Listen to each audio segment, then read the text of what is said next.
de la ciudad. A medida que se va filtrando información y se recogen pruebas, los allí presentes se dan cuenta de que han estado conviviendo con un asesino en serie. Al principio, nadie se lo podía creer, ni los agentes de policía, ni los vecinos del barrio que estaban allí. Los crímenes de Jeffrey Dahmer aterrorizaron y al mismo tiempo intrigaron al mundo entero. Enseguida se convirtió en uno de los asesinos más famosos de la historia.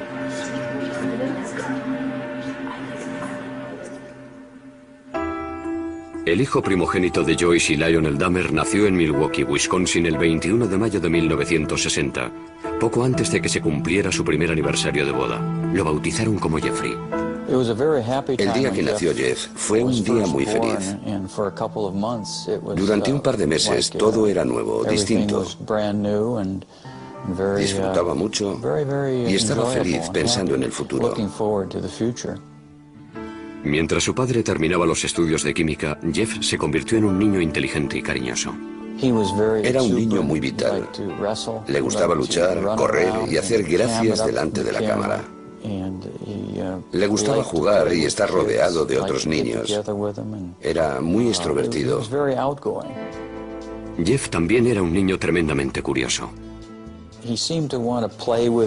Le gustaba jugar con las cosas, tocarlas y estudiar su textura.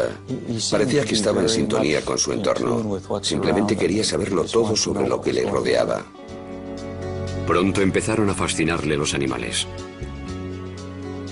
Una vez, cuando Jeff tenía 4 años, vio cómo su padre recogía los huesos de varios pequeños animales que habían muerto debajo de la casa. Los saqué y los eché en un cubo de metal para luego tirarlos todos juntos. Y al dar contra el fondo, hacían un ruido frío. Jeff cogió unos pocos y los echó también al cubo. Viéndolo así, parece que fue algo macabro, oscuro y siniestro. Pero he de admitir que no era más que curiosidad infantil. Lionel terminó los estudios tras doctorarse en química. Después la familia se trasladó a Ohio y se mudó 3 veces antes de echar raíces en una finca arbolada de más de 8.000 metros cuadrados en la localidad de Bath, a 1 hora en coche al sur de Cleveland. Entonces Lionel empezó a darse cuenta de que Jeff, que antes era tan sociable, se había convertido en un chico tímido y retraído. Parecía que no estaba a gusto con la gente. No se sentía cómodo.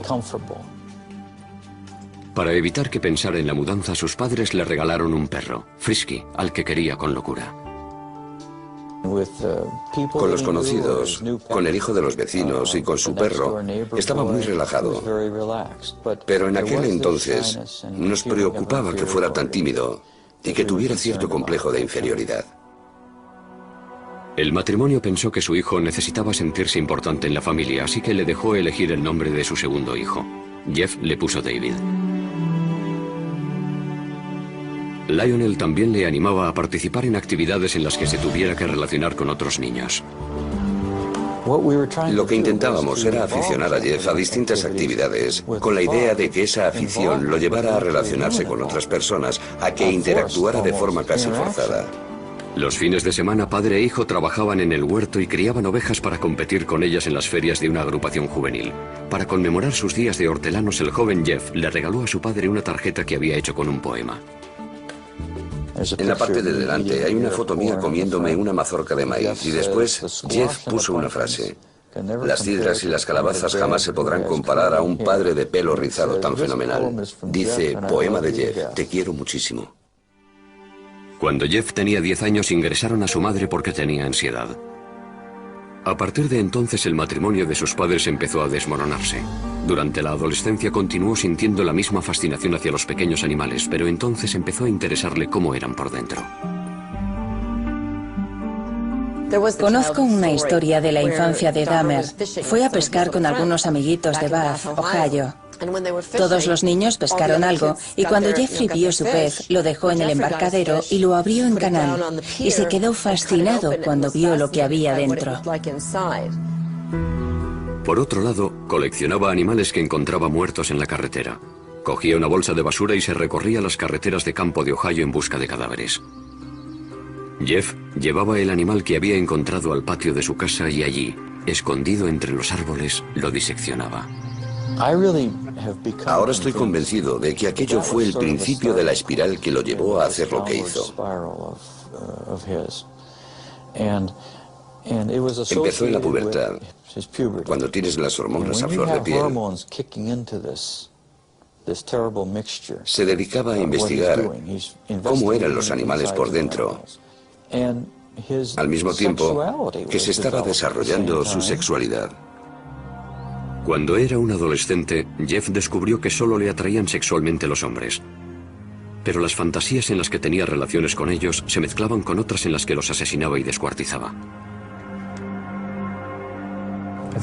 Creo que tenía 14 o 15 años cuando empecé a pensar de forma obsesiva en la violencia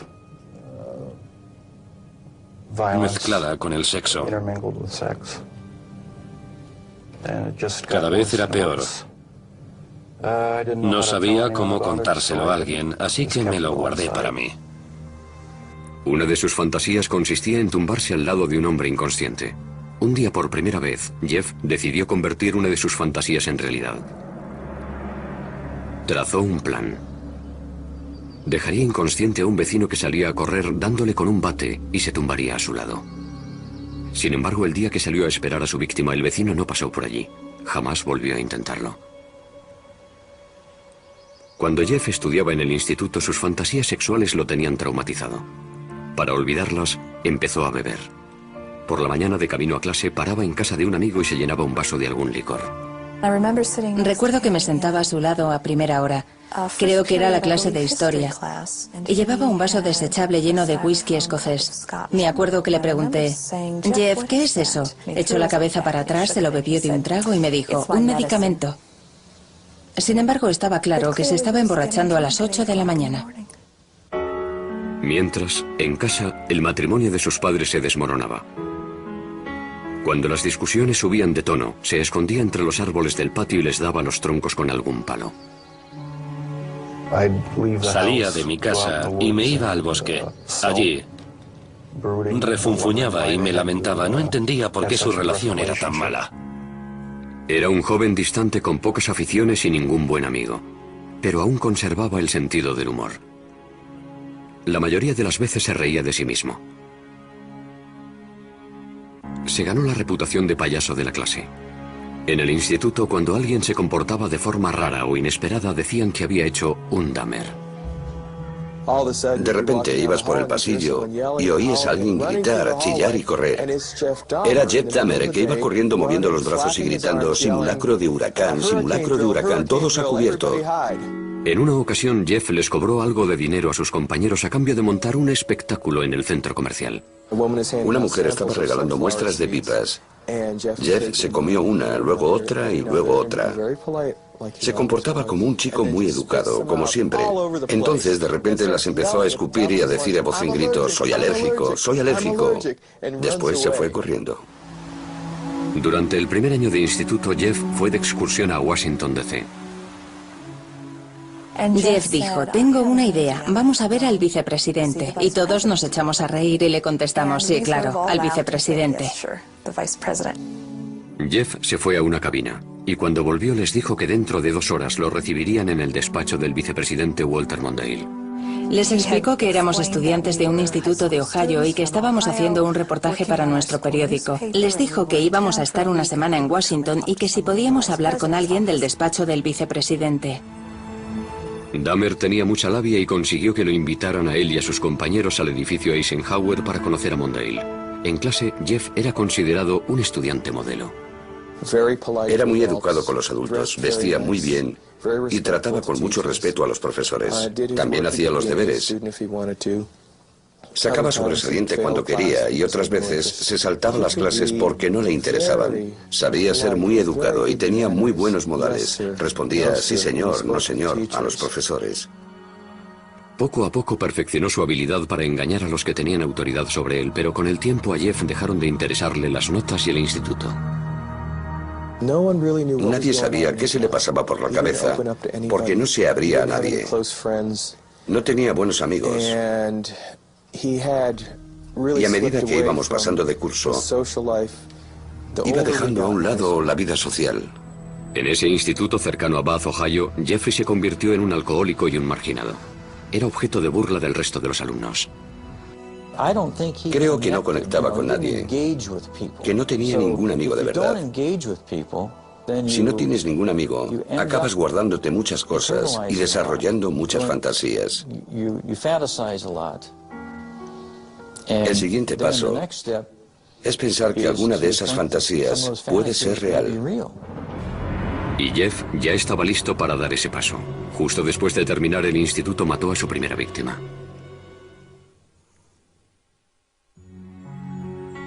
El verano de 1978 empezó para Jeffrey Dahmer con la ceremonia de graduación del instituto. A partir de ahí fue de mal en peor. Sus padres, tras años de terribles discusiones, se divorciaron. El padre de Jeffrey, Lionel, se marchó a vivir a un motel cercano a la casa familiar. Sin que Lionel lo supiera, la madre de Jeff cogió a David, su hijo menor, y se trasladó a Wisconsin. Jeffrey se quedó solo en casa intentando superar la ruptura de sus padres. A Jeff le hizo mucho daño que sus padres se divorciaran. No quería que sus compañeros de clase se enteraran, porque le daba vergüenza. Jeffrey Dahmer tenía 18 años, y como la mayoría de los adolescentes tenía fantasías sexuales. El problema era que en sus fantasías Jeffrey mataba a su amante. Estaba solo en una casa aislada, así que ahora tenía la oportunidad de llevar a cabo esas fantasías. Varias semanas después de la graduación, Jeffrey recogió a un autoestopista que se encontró en la carretera, Stephen Hicks, de 19 años. Ojalá hubiera seguido mi camino, pero no lo hice. Me di la vuelta y lo recogí. Y entonces, la pesadilla se convirtió en realidad. Jeffrey invitó a Hicks a su casa. Bebieron cerveza y pasaron un par de horas juntos. Después, Hicks le dijo que tenía que irse, pero Jeffrey no quería estar solo. No quería que se marchara, así que cogió lo que encontró más a mano, una barra de pesas, le dio en la cabeza y lo mató.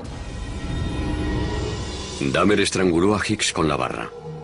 A continuación, con la lucidez suficiente para darse cuenta de que había cometido un asesinato, se puso a ocultar las pruebas. Descuartizó el cuerpo de Hicks con un cuchillo. Había practicado muchas veces con los animales atropellados que recogía. Metió los trozos en bolsas de basura y en mitad de la noche las cargó en el coche para llevarlas al basurero. De camino lo detuvo la policía por pisar la línea continua. Los agentes le preguntaron a Jeff qué llevaba en las bolsas y a dónde iba tan tarde. Jeff estaba atrapado. Sin embargo, había preparado una mentira. Les dijo, es basura, voy a llevarla al basurero. Y el agente no abrió las bolsas. Les dijo que había mucha tensión en su casa y que se le había ocurrido que yendo al basurero se olvidaría un poco de todo. La policía le puso una multa y le dejó marchar. Jeff volvió a casa atormentado por la culpa. Guardó los huesos de Stephen Hicks bajo la casa durante 2 semanas. Después los machacó con un mazo. Luego fue tirando los fragmentos en círculo entre las hojas y la maleza detrás de la casa. Un joven de 19 años que por lo que sabemos era un buen chico, desapareció de la faz de la tierra. En agosto, el padre de Jeffrey se pasó por la casa. Le pregunté, ¿dónde está tu madre? ¿Dónde está Dave? Y me contestó, se han ido. Yo le dije, ¿qué quieres decir con eso? Que se han marchado, se han ido. El padre de Jeff volvió a la casa y animó a su hijo a que se buscara un trabajo. Pero a él no le interesaba. Se pasaba el día bebiendo y hasta lo arrestaron por embriaguez. Lionel llevó a su hijo a las reuniones de Alcohólicos Anónimos y a un psicólogo. No le sirvió de nada. Nada podía borrar la violencia y el terror que aquel primer asesinato había grabado en su mente. Parecía que solo encontraba consuelo en el alcohol. A finales del verano, Jeff seguía en paro. Así que Lionel le sugirió una alternativa, la universidad, y apuntó a Jeff en la Universidad Estatal de Ohio. Para cualquier novato es duro adaptarse a la vida universitaria, pero si encima has matado a alguien, lo has descuartizado y has esparcido parte de sus restos por tu casa, debió de ser duro. Jeff se pasó el primer trimestre completamente borracho. Vendía su sangre a los centros de plasma para sacar dinero para cerveza. Como era de esperar, Dahmer suspendió todo y volvió a casa. Le dije, Jeff, se te están cerrando muchas puertas. Quizá puede que el ejército sea lo que necesites. Jeff aceptó la decisión como todas las demás que habían tomado por él y se alistó. Tras finalizar la instrucción básica, lo enviaron a un hospital militar de San Antonio, Texas, donde lo prepararon para ser personal médico de campaña. Allí, Dahmer aprendió mucho sobre anatomía humana. Por primera vez en su vida, le emocionaba lo que estaba haciendo. La disciplina y la instrucción le vinieron bien. Cuando llevaba 6 meses en el ejército, su cuerpo enclenque había pasado a ser enjuto y fuerte y pasó de ser tímido y retraído a ser un hombre extrovertido. Sin embargo, este cambio fue pasajero. El ejército lo destinó a Alemania, donde Jeff volvió a caer en la bebida. Sus superiores se dieron cuenta y lo licenciaron antes de tiempo. Jeff se marchó directamente a Miami Beach sin comunicárselo a su familia. Encontró trabajo en una sandwichería y se instaló en un motel. Cuando se gastaba tanto en bebida que no podía pagarse la habitación, Jeff empezó a dormir en la playa. Una noche, una rata enorme, se le subió encima y Jeff se llevó un susto tremendo. Aquel día nos llamó y nos dijo que necesitaba dinero. Le dije, no te mandaré dinero, pero sí un billete de avión para que vuelvas a casa. Fui a recogerlo al aeropuerto de Cleveland y llegó con una sonrisa en el rostro. Pero cuando me acerqué a él, me di cuenta de que no sonreía de felicidad, sino porque estaba ebrio. Lionel intentó ayudar a su hijo alcohólico. Intentamos que fuera un psicólogo. Lionel lo llevaba en coche hasta la consulta y veía cómo entraba por la puerta. Tiempo después, Jeff nos dijo que cuando Lionel se marchaba salía por la puerta de atrás y se daba una vuelta por el centro. Sin saber qué más hacer, Lionel mandó a Jeff a vivir a una localidad cercana a Milwaukee con su abuela. Jeffrey estaba más unido a su abuela que a nadie en el mundo. Pasó por un periodo de estabilidad cuando se fue a vivir a su casa. Jeff hizo un esfuerzo por encarrilar su vida. Dejó de beber. Comenzó a ir a la iglesia y luchó contra su tendencia homosexual que él creía inmoral, lo que al final le llevó a fantasear una vez más con el asesinato. Encontró varios trabajos. Primero en un banco de sangre y después en el turno de noche de una fábrica de chocolate.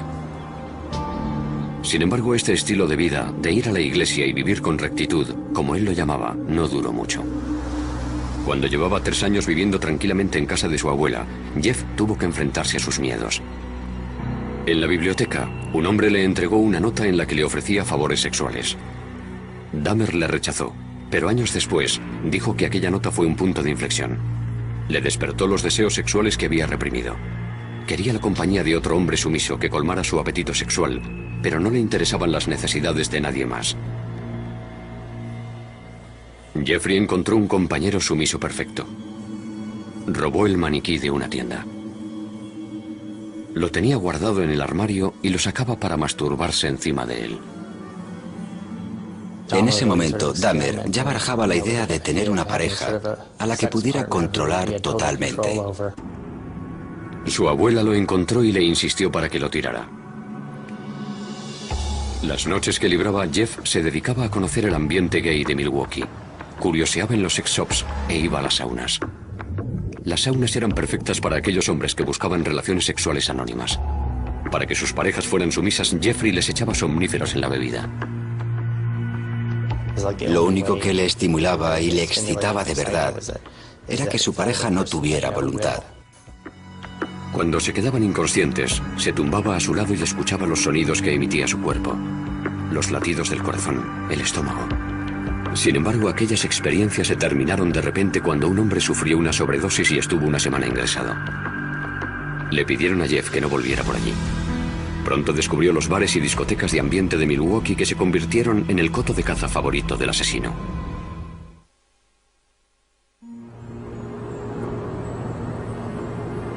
A los 20 y tantos años, Jeff estaba afincado en Milwaukee. Vivía en casa de su abuela y era asiduo de los locales de ambiente de la ciudad. nadie sospechaba que este joven solitario y guapo con cara de niño iba a convertirse en un asesino en serie. Dahmer encajaba en cualquier grupo. Nadie podía decir, debe de ser un loco, ni tiene que ser un asesino. Por eso tenía tanto éxito. No era un tipo repulsivo. Y menos aún en los clubs de ambiente de Milwaukee. Era considerado un tío bueno en la comunidad gay. La gente lo encontraba atractivo. Muchas personas nos dijeron que era la clase de chico al que quieres cuidar y mimar. Sin embargo, Dahmer tenía un gusto muy concreto para los hombres. Los elegía por su cuerpo. Le gustaban los hombres altos, musculosos y delgados. No le importaba que fueran negros, blancos, amarillos, indios o mulatos. Si le parecían atractivos, intentaba ligárselos. En noviembre de 1987, Dahmer conoció a Steve Tuomi, un joven de 25 años en un club del centro llamado 219. Después de tomar unas copas se fueron a pasar la noche al Hotel Ambassador, que estaba muy cerca.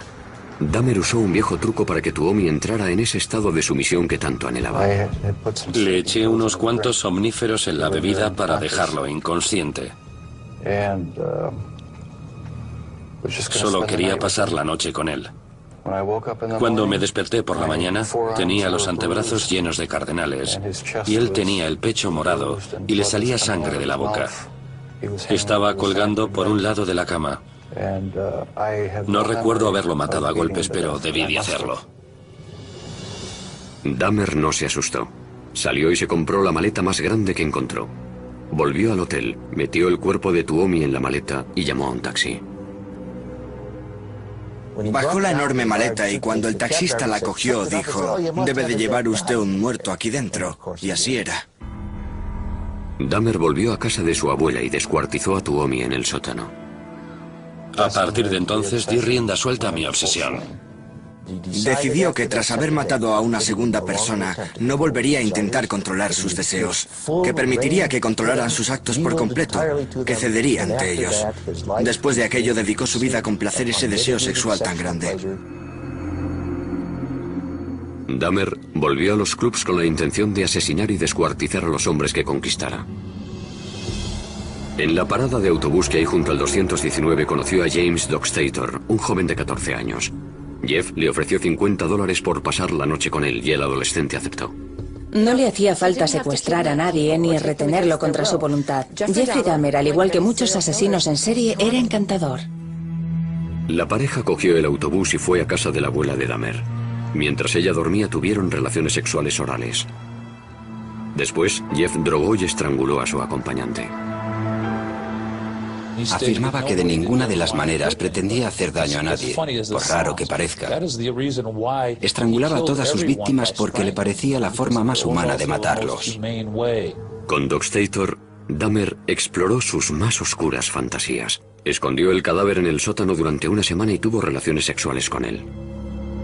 La mayoría de los asesinos en serie son desviados sexuales. El caso de Dahmer es distinto, porque era un auténtico necrófilo. Quería tener relaciones con personas inconscientes o muertas. Cuando James Dockstader empezó a descomponerse, Dahmer lo descuartizó en el sótano cerca de un sumidero que había en el suelo. 2 meses después, Dahmer conoció a Richard Guerrero, de 22 años, en un bar de Milwaukee. Siguiendo la misma rutina que en ocasiones anteriores, lo drogó y lo estranguló. Pasó unas cuantas horas con el cadáver antes de descuartizarlo y meter los restos del cuerpo en bolsas de basura para que lo recogiera el camión municipal de la basura. La abuela de Jeffrey empezó a preocuparse porque su nieto salía hasta altas horas de la madrugada y tenía un maniquí en la habitación y porque notaba olores muy extraños en el sótano. Debe de ser perturbador vivir con alguien que piensas que te quiere y que en secreto se dedica a asesinar y descuartizar a hombres en el sótano de su casa. En el verano de 1988 le pidió que se buscara otro sitio donde vivir. Jeffrey alquiló un piso en un barrio del oeste de Milwaukee y aceleró su descenso a los infiernos. Un día se acercó a un niño de 13 años y lo convenció para que fuera a su casa. Lo acarició y el niño se asustó y se fue corriendo. Dahmer fue condenado por agresión sexual. Pero los asesinatos seguían siendo su secreto. Le condenaron a 1 año de cárcel en 3er grado. Podía salir a trabajar en la fábrica de chocolate, pero tenía que pasar las noches en la cárcel. 10 días antes de que se hiciera efectiva la sentencia, Dahmer actuó de nuevo. Conoció a Anthony Sears en la Cache, un club de ambiente, y lo mató. Momificó la cabeza y los genitales de Sears y los guardó en la taquilla de su trabajo. Lionel Dahmer seguía preocupado por lo mucho que bebía su hijo. Escribió al juez solicitando que lo incluyeran en un programa de rehabilitación para alcohólicos. Lionel tenía serias dudas sobre las posibilidades de Jeff cuando saliera a la calle. No lo enviaron a ningún programa y Jeffrey terminó su condena 2 meses antes de lo previsto. Se trasladó a otro barrio humilde de Milwaukee. El alquiler de los apartamentos Oxford era barato y además estaban cerca de los clubs de ambiente. Estaba solo otra vez, así que era libre para alimentar su implacable apetito sexual. 3 semanas después de ser puesto en libertad, Dahmer empezó una orgía de muerte que duró 1 año. Elegía a algunas personas porque nadie las iba a echar de menos o porque llevaban un estilo de vida muy loco. Nadie se dio cuenta de que más de 1 docena de chicos jóvenes había desaparecido. No aparecía ningún cadáver, ni se vivía un clima de miedo en la ciudad. Una vez que comenzó aquella matanza, le dedicó todos sus recursos económicos, tiempo, dinero, esfuerzo, deseos, emociones y pensamientos. Era su mundo secreto. Asesinaba a la gente y la mantenía a su lado. Durante aquella orgía de muerte, Jeff mató a 13 hombres, aunque uno de ellos estuvo a punto de escapar. Dahmer había drogado a Conerak Sintason-Fon, un adolescente de 14 años, hermano del niño del que había abusado el año anterior. Mientras Conerak dormía, Dahmer salió a buscar más bebida, y cuando aún no había vuelto, el chico se despertó. Salió tambaleándose a la calle, desnudo. Una vecina, al verlo, llamó a la policía. Milwaukee Emergency Operator 71. Okay, hi, I'm on 25th and State, and this is young man. He is butt naked. He has been beaten up. He is very bruised up. He can't stand. He's study fall out. He is butt naked. He has no clothes on. He was really hurt. Cuando llegó la policía, Dahmer ya había vuelto de comprar cerveza, y al igual que había hecho con la policía de Bath tras su primer asesinato, urdió una astuta mentira. Nada más llegar, interviene y dice que el chico es su amante y que simplemente está borracho, que se lo lleva con él a casa. Llevó a los agentes a su casa y les enseñó las Polaroids que le había hecho al adolescente, las cuales, según él, demostraban que tenían una relación. La policía pensó que el joven de 14 años era mayor de edad y lo dejó con Dahmer. En el informe dijeron que había sido una pelea de amantes. En cuanto los agentes se marcharon, Dahmer asesinó al chico. Los cuerpos se iban amontonando en el piso de Dahmer. Se compró un bidón de 215 litros y lo llenó de un potente ácido para disolver en él las extremidades y los torsos. Después de varias semanas en el ácido, los restos humanos se convirtieron en lodo, que tiró al retrete o por el desagüe de la bañera. Por otro lado, Jeffrey separó la piel de los huesos hirviéndolos en la cocina. Un olor extraño y ácido a muerte invadió el edificio. Muchos de los inquilinos detectaron que el olor procedía de la puerta de Dahmer. Recuerdo que le dije a mi marido, no sé qué estará preparando Jeff, pero es rarísimo. Jeff nunca compraba verdura, así que me preguntaba qué estaría cocinando, porque olía a callos. Los callos tienen un olor muy particular y desagradable. A Dahmer le asustaba estar solo. No quería que sus parejas le dejaran, ni después de haber muerto.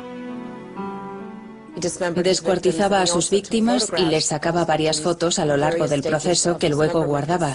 Además, conservaba partes de dichas personas como trofeo. Una cosa llevaba a la otra. Cada vez tenía que hacer cosas más extrañas para satisfacer mis instintos. Diseñó un santuario con huesos del esqueleto y calaveras, pero aún no había encontrado a su compañero perfecto. Un hombre totalmente sumiso que estuviera vivo y no se descompusiera. A algunas de sus víctimas, cuando aún estaban vivas, les hizo un pequeño agujero en el cráneo con un taladro y les inyectó ácido en el cerebro. Quería que siguieran con él, pero que apenas tuvieran control sobre su cuerpo y que no pudieran hablar.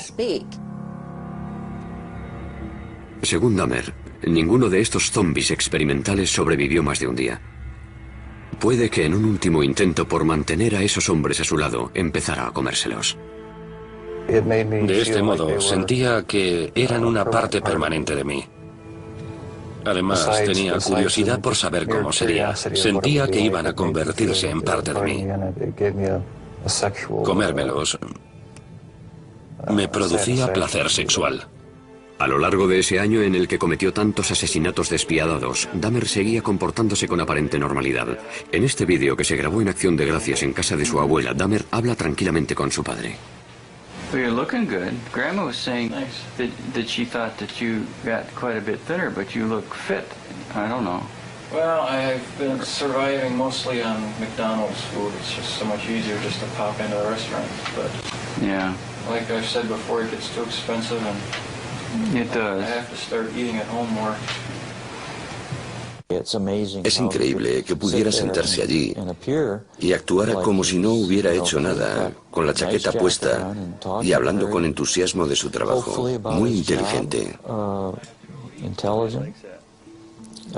Es impresionante lo que un ser humano puede ocultarle a otro ser humano. A pesar de que a los que le rodeaban les parecía un hombre normal, pronto saldría a la luz la vida secreta de Jeffrey Dahmer.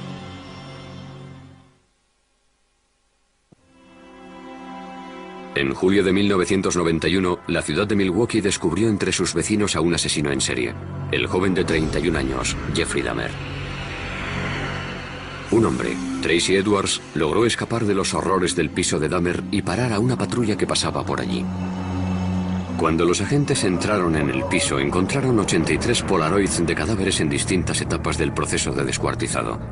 En la cocina, descubrirían cosas aún más impactantes. Cuando los agentes entraron a su casa aquella noche, encontraron la cabeza de una de las víctimas en el frigorífico. También encontraron restos de cadáveres que Jeff había guardado en un congelador. Uno de los agentes abrió el congelador y oyó un grito. Más tarde se dio cuenta de que había sido él el que había gritado. Las cámaras de televisión grababan mientras sacaban lo que quedaba de las víctimas. Un bidón de 215 litros que contenía los torsos de 3 hombres. Un congelador con extremidades y carne, y ollas de metal con manos y genitales momificados. Lo que vimos aquella noche fue horrible. Nadie se podía creer que, en primer lugar, hubiera guardado todo aquello y, en segundo lugar, cómo pudo hacerlo sin que nadie se enterara. ¿Cómo era posible que nadie supiera qué estaba pasando exactamente? Esta vez, no había mentira que pudiera librar a Dahmer de la justicia. Andaba como si se sintiera derrotado. Iba con los hombros caídos y la cabeza agachada. Sudaba muchísimo y emitía una especie de débil quejido similar al llanto de un bebé. En comisaría, la policía procedió a realizar un interrogatorio maratoniano al supuesto asesino. Al principio, Dahmer culpó a la bebida y dijo que no le habrían pillado si no hubiera estado tan borracho. Estaba claro que tenía miedo. Tenía ojos de terror y la histeria se iba percibiendo en su rostro a medida que se le iban pasando los efectos del alcohol. Se dio cuenta de que había caído el telón. Lo habían cogido. Cuando Dahmer recuperó la sobriedad, empezó a dar horripilantes detalles que nadie se esperaba oír. Dijo lo siguiente: cuando le cuente lo que le voy a contar se va a hacer famoso. Le intenté explicar: mira, Jeff, nada de lo que me digas me va a asustar. Y se rió al oírme. Me contestó: no tienes ni idea de lo que he hecho. Dahmer pasó las siguientes 6 semanas contándoles a los inspectores cómo había asesinado a 17 hombres. La confesión tenía 159 páginas. Para Dahmer fue una experiencia catártica. Por fin pudo sacarse de dentro lo que llevaba escondiendo 13 años. Partiendo de la información de la confesión, los investigadores regresaron a Bath, la ciudad de Ohio donde Dahmer había pasado su infancia. Allí recogieron con un rastrillo los huesos machacados de Stephen Hicks, la primera víctima de Dahmer. El forense del condado de Milwaukee comenzó a unir las cabezas a los cuerpos. Y la policía, la penosa tarea de dar la noticia a las familias. Dahmer se declaró culpable, pero adujo locura. Lo único que tuvo que decidir el jurado fue si estaba cuerdo o no. Era evidente que la defensa iba a alegar locura. ¿Qué iban a alegar si no? ¿Defensa propia? ¿Que no sabían cómo habían llegado los cuerpos hasta su casa? En Wisconsin no se aplica la pena de muerte, así que si el jurado decidía que estaba cuerdo, pasaría el resto de su vida en la cárcel.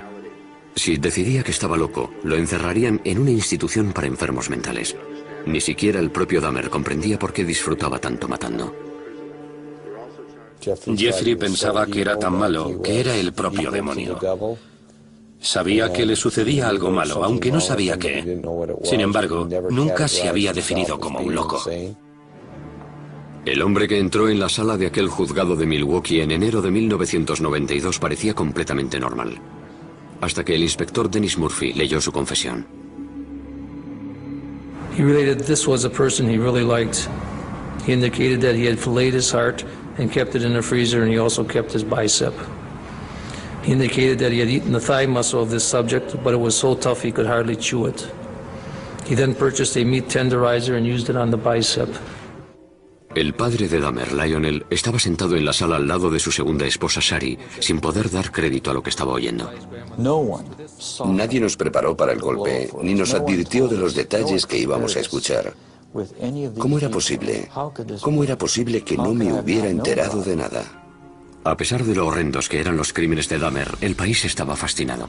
Fue increíble la fascinación que despertó. Recuerdo que un sábado me quedé impresionada porque allí al lado se celebraba también la feria del automóvil y había familias enteras que cogían la bolsa que les daban en la feria y hacían cola para pasar por los detectores de metal. Querían entrar a ver al asesino en serie. La naturaleza de los delitos que había cometido Dahmer parecía una prueba irrefutable de su locura. ¿Cómo si no se podía explicar que un hombre tuviera relaciones sexuales con cadáveres, que los descuartizara y se los comiera, y todo para obtener placer sexual? Sin embargo, la definición legal de locura es muy estricta. Los abogados de Dahmer tenían que demostrar dos cosas: que padecía una enfermedad mental y que dicha enfermedad le impedía diferenciar el bien del mal. La necrofilia, una obsesión que te obliga a tener relaciones con cadáveres, se considera una disfunción sexual. Pero no quiere decir que el sujeto que la padece esté legalmente loco. Adujo que el impulso necrofílico era tan grande que no podía controlarlo. Pero en Estados Unidos eso no se considera un eximente, del mismo modo que no lo es el impulso pedófilo que lleva a un hombre a abusar de los niños. El jurado votó, 10 contra 2, que Jeffrey Dahmer estaba legalmente cuerdo. Algunos parientes de las víctimas de Dahmer asistían al juicio en silencio. Otros lloraban. Antes de dictar sentencia, el juez les permitió hablar ante el tribunal.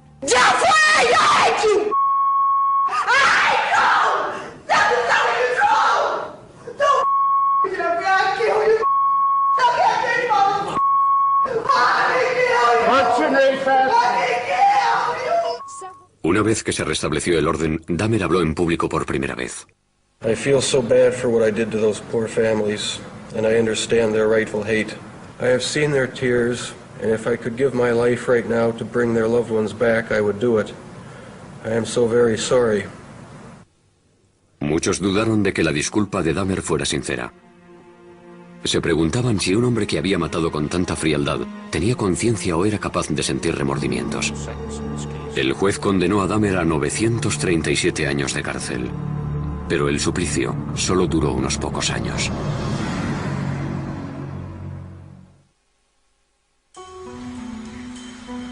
El penal Columbia, situado en Portage, Wisconsin, se convirtió en el nuevo hogar de Jeffrey Dahmer. Su piso de los apartamentos Oxford seguía vacío como doloroso recuerdo de los que habían perdido allí la vida. En noviembre de 1992 los demolieron. Dahmer tenía 32 años y dedicaba sus días de recluso a meditar en la celda. Intentaba superar los remordimientos que le producía tener instintos asesinos y buscaba el perdón divino. De niño iba a la iglesia, y también de adulto, junto a su abuela, pero durante la orgía de muerte se olvidó de la religión. Dahmer achacó su naturaleza de asesino a sus creencias ateas. y a la teoría de la evolución. Dijo, si todo es obra de la naturaleza, ¿para qué sirve Dios? ¿Puedo establecer mis propias reglas? ¿Quién es mi Señor? Yo soy mi propio dueño. Sin embargo, Jeffrey vivía en una contradicción porque siempre creyó que la culpa de todo era del diablo, que se había apoderado de su alma. El asesino en serie se planteó entonces qué le pasaría cuando muriera y decidió que quería ser bautizado. En abril de 1994, el sacerdote de la prisión llamó a Roy Radcliffe, ministro evangelista, para que hablara con el recluso. Era una persona muy simpática. Yo siempre tuve la impresión de que estaba hablando con un niño pequeño que tenía el cuerpo de un adulto. Se interesaba y se emocionaba mucho con las típicas cosas que le gustan a los niños. Un mes después, en el centro médico de la prisión, Dahmer fue bautizado en una bañera de hidromasaje. Por el camino pasó al lado de otros reclusos que iban con fregonas, escobas y otros artículos de limpieza. Levantaron la vista y al único que reconocieron fue a Jeff, así que le dijeron como si fueran grandes amigos: «Hola, JD, ¿cómo te va?». Y él contestó: «Me van a bautizar, estoy muy contento». Parecía que Dahmer se estaba transformando en la cárcel. Me preguntaba cosas, me decía, oye, ¿qué tal esto? ¿Qué tal lo otro? Se interesaba y se preocupaba por nosotros. Intentaba ser normal. Se estaba rehumanizando. Sin embargo, Dahmer seguía teniendo oscuras y obsesivas fantasías. En la cárcel admitió que ese instinto seguía dentro de él. Aún sentía el impulso de matar, aún deseaba matar, incluso dentro de la prisión. Seguramente tendré que convivir con él el resto de mi vida. Ojalá se me pasara. Ojalá hubiera una manera de librarme para siempre de estos pensamientos y estas sensaciones. Teresa Smith fue a visitar a Dahmer a la cárcel. Había matado a su hermano Eddie. Lo primero que hizo cuando llegó fue pedirme disculpas por haber matado a mi hermano. Le pregunté, ¿por qué a mi hermano? Me dijo que había visto cómo bailaba Eddie y le había gustado físicamente. Me dijo, me sentía atraído por él. Me contó que lo había estrangulado. Después intentó buscar un método nuevo para conservar el cráneo y el cuerpo. Pero el experimento no funcionó. Así que tuvo que destruirlo. Durante toda su vida adulta, Dahmer había sido un depredador, pero en la cárcel se convirtió en la presa. Ahora el famoso asesino en serie era el objetivo de los otros reclusos. En agosto de 1994 lo atacaron en la capilla de la cárcel con un rudimentario cuchillo. Esa vez sobrevivió.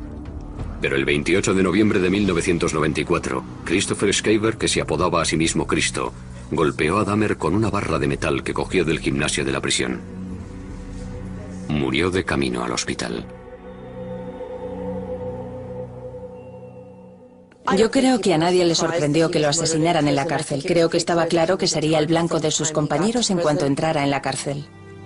Una de sus últimas voluntades era que lo incineraran y que entregaran la mitad de sus cenizas a su padre y la otra mitad a su madre. En su testamento escribió: no quiero una placa, ni quiero una tumba, ni un funeral. No quiero nada. Decía, quiero desaparecer. En 1996, el ayuntamiento de Milwaukee recaudó casi $500,000 para comprar la siniestra colección de fotografías y herramientas de Dahmer. Temían que aquellos artículos se usaran para crear un museo sobre el asesino, así que lo quemaron todo. A pesar de que apenas quedan pruebas físicas de lo que hizo, la vida y los crímenes de Jeffrey Dahmer se han convertido en leyenda. De alguna forma, Dahmer ha pasado a formar parte de la cultura popular. Se le compara con nombres como Jack el Destripador. Creo que la gente siempre lo tendrá en mente. Siempre lo tendrá, por así decirlo, en el panteón de los asesinos más terroríficos. En 2002, el director David Jacobson estrenó Dahmer, el carnicero de Milwaukee, una película basada en la vida de Jeffrey.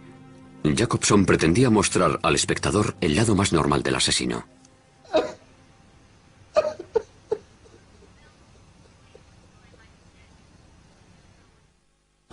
Quería mostrar su lado humano, lo que todos llevamos en nuestro interior.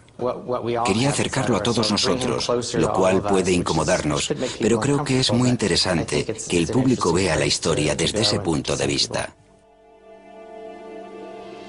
Los crímenes de Jeffrey Dahmer impactaron al mundo, pero los motivos que le llevaron a cometerlos es lo que continúa fascinándonos. Es un misterio entre los misterios. Un misterio que nunca se resolverá. Aunque siguiera vivo, no creo que fuera posible averiguar qué sentía. Solo tendríamos hipótesis. Eso es lo que le parece más inquietante a la opinión pública. Queremos saber quiénes son estas personas.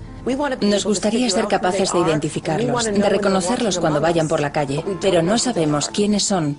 Eso es lo que aprendimos de Jeffrey Dahmer, que nunca se sabe.